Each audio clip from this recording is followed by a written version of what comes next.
Quando um papa morre, o mundo católico entra em um período único, carregado de tradição, mistério e solenidade. Você já se perguntou o que realmente acontece nos bastidores da igreja nesse momento? Hoje, vamos revelar todos os passos que seguem a morte de um papa, desde os ritos fúnebres até a eleição do novo pontífice. Confirmação e primeiras medidas.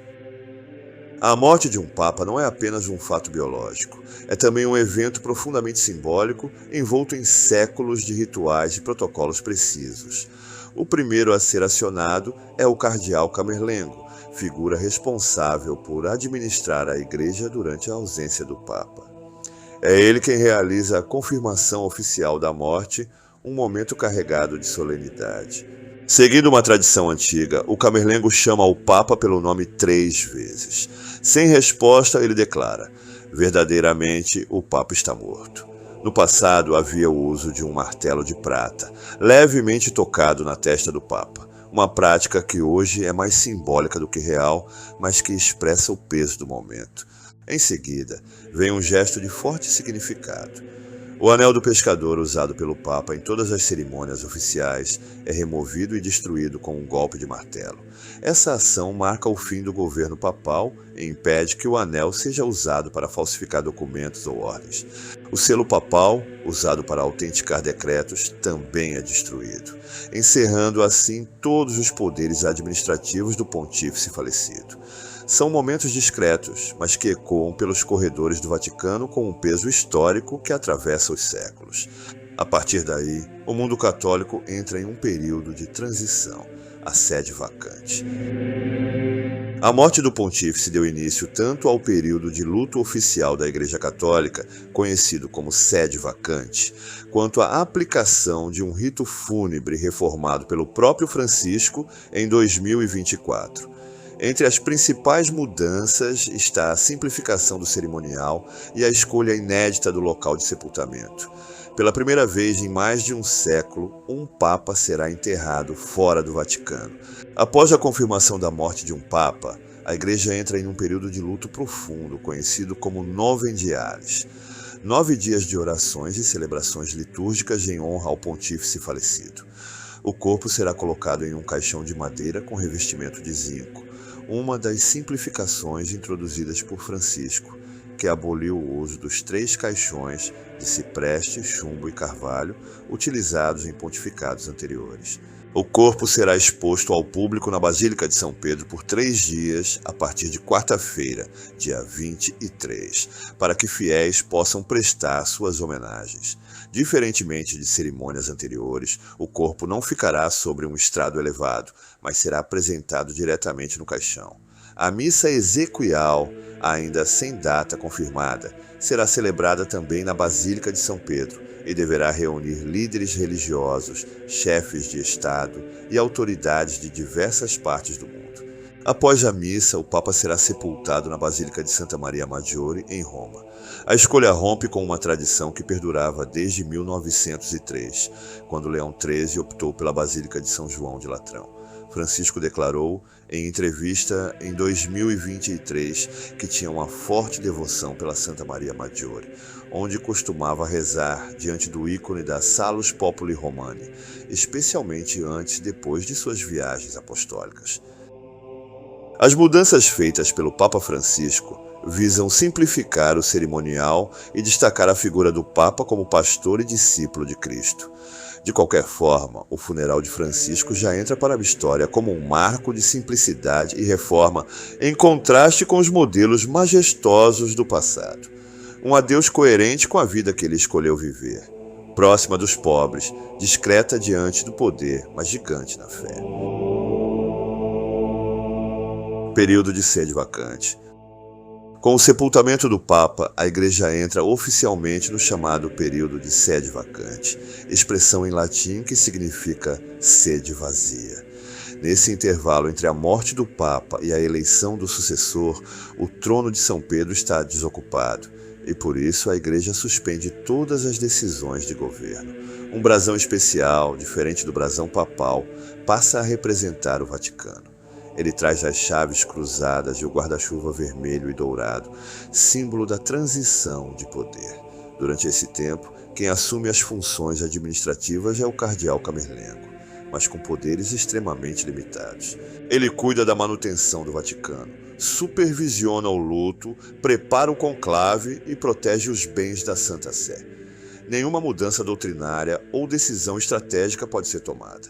Os demais cardeais também são proibidos de exercer qualquer poder que pertencia ao Papa. Essa pausa não é apenas política, é espiritual, é um momento de reflexão e preparação para a escolha do próximo líder da Igreja. Como uma embarcação que espera por um novo timoneiro, o Vaticano segue navegando em silêncio, guiado apenas pela tradição e pela fé. Preparação para o conclave. Com a morte do Papa oficialmente reconhecida e os ritos fúnebres concluídos, inicia-se uma das etapas mais importantes e misteriosas da Igreja Católica: a preparação para o conclave, o processo que definirá o novo pontífice. A responsabilidade de eleger o próximo Papa recai sobre um grupo muito específico, os cardeais eleitores. De acordo com as regras estabelecidas por Paulo VI e confirmadas por João Paulo II, apenas cardeais com menos de 80 anos de idade no momento da morte do Papa podem participar da votação. Em geral, são cerca de 120 cardeais, vindos de todos os continentes. Eles representam a diversidade global da Igreja e são chamados ao Vaticano para essa missão única.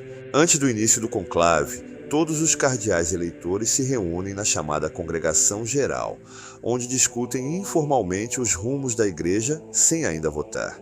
Depois, são alojados na Casa Santa Marta, uma residência dentro do Vaticano, especialmente preparada para garantir o isolamento total dos cardeais durante todo o processo eleitoral. A partir do momento em que o conclave se inicia, nenhum contato com o mundo exterior é permitido. Celulares, internet, correspondências, tudo é vetado.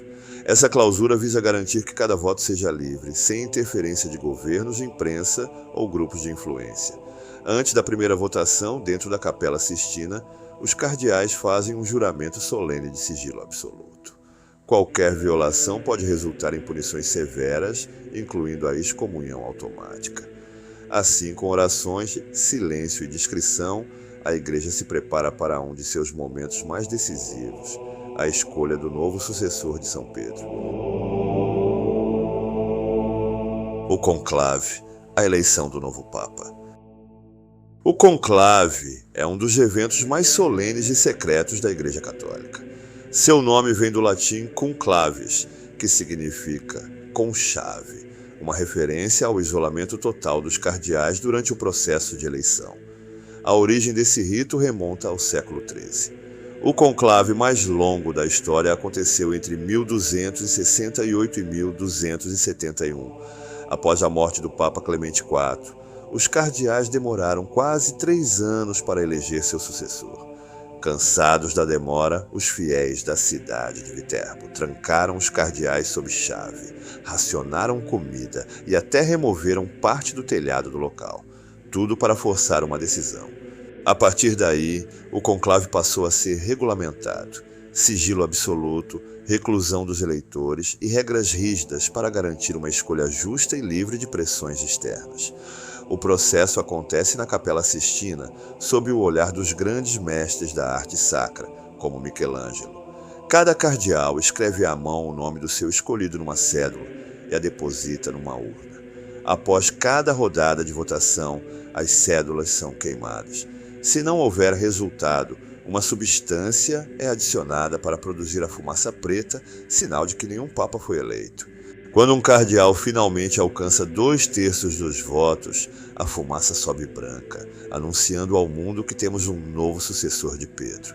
Nesse momento, o cardeal mais velho se aproxima do eleito e faz a pergunta tradicional: aceitas tua eleição canônica como sumo pontífice? Ao responder, aceito. Ele é então questionado: como deseja ser chamado? O novo Papa escolhe o nome que usará a partir dali, vestirá os paramentos brancos e pouco tempo depois surgirá na sacada da Basílica de São Pedro para ser apresentado ao mundo com a frase Habemus Papam. Temos um Papa. habemus papam, qui sibi nomen imposuit Franciscum. A morte de um Papa é sempre um marco na história da Igreja Católica, mas também no mundo. Ao longo dos séculos, o papado atravessou guerras, impérios, reformas, revoluções, e mesmo com as transformações do tempo, o Papa permanece como um símbolo de continuidade, fé e liderança espiritual para mais de 1 bilhão de pessoas. O Papa Francisco, em especial, marcou sua trajetória com gestos de humildade, diálogo e atenção aos mais pobres. Foi o primeiro jesuíta, o primeiro latino-americano e o primeiro Francisco a assumir o trono de Pedro. Sua morte encerra uma era e abre um novo tempo de expectativa, reflexão e transição. Em um mundo cada vez mais dividido, a escolha do novo Papa não será apenas um evento religioso. Será um acontecimento com repercussões políticas, sociais e culturais em escala global. Mais do que uma sucessão, trata-se de um momento de pausa, de memória e de esperança. A Igreja agora silencia, mas o mundo inteiro escuta, assiste e espera. Porque quando a fumaça branca subir novamente, não será apenas o anúncio de um novo líder religioso. Será o início de um novo capítulo na história da humanidade.